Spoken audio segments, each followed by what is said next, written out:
انوکھا بچہ۔ حضرت صہیب رضی اللہ تعالیٰ عنہ سے روایت ہے کہ رسول اللہ صلی اللہ علیہ وآلہ وسلم نے فرمایا، تم سے پہلے لوگوں میں ایک بادشاہ تھا اور اس کا مشیر ایک جادوگر تھا۔ جب جادوگر بوڑھا ہو گیا تو اس نے بادشاہ سے کہا کہ اب میں بوڑھا ہو گیا ہوں، ایک لڑکا میرے سپرد کر دو تاکہ میں اسے یہ جادو کا علم سکھا دوں۔ چنانچہ بادشاہ نے ایک لڑکا اس کی طرف بھیجنا شروع کر دیا جس کو وہ جادو سکھاتا۔ اس کے راستے میں ایک پادری کا بھی ٹھکانہ تھا۔ وہ لڑکا جب بھی جادوگر کے پاس جاتا تو پادری کے پاس تھوڑی دیر کے لیے بیٹھ جاتا۔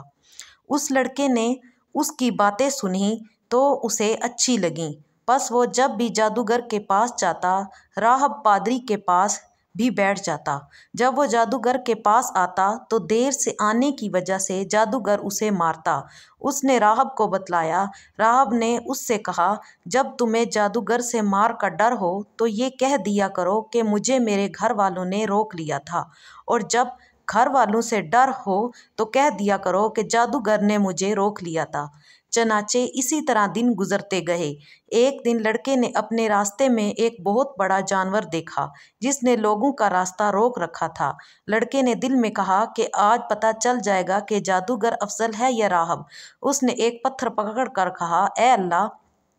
اگر راہب کا معاملہ تیرے نزدیک جادوگر کے معاملے سے زیادہ پسندیدہ ہے تو اس جانور کو اس پتھر کے ذریعے سے مار دے تاکہ راستہ کھل جائے اور لوگ گزر جائیں۔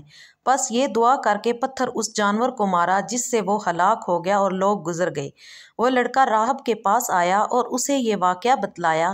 راہب نے اسے کہا، بیٹے، آج تم مجھ سے افضل ہو، تمہارا معاملہ جہاں تک پہنچ گیا ہے میں وہ دیکھ رہا ہوں، عنقریب تم آزمائش میں ڈالے جاؤ گے۔ بس جب آزمائش کا یہ مرحلہ آیا تو تم میری بابت لوگوں کو مت بتلانا۔ یہ لڑکا اندھوں اور بیماریوں کا علاج کرتا اور اللہ کے حکم سے وہ ٹھیک ہو جاتے۔ بادشاہ کا ایک درباری ہم نشین اندھا ہو گیا۔ اس نے جب سنا تو وہ بہت سے ہدیے لے کر اس لڑکے کے پاس آیا اور اس سے کہا، اگر تم مجھے ٹھیک کر دو تو میں سارے ہدیے جو میں یہاں اپنے ساتھ لایا ہوں تمہارے حوالے کر دوں گا۔ لڑکے نے کہا، میں کسی کو شفا نہیں دیتا، شفا صرف اللہ دیتا ہے۔ اگر تم اللہ پر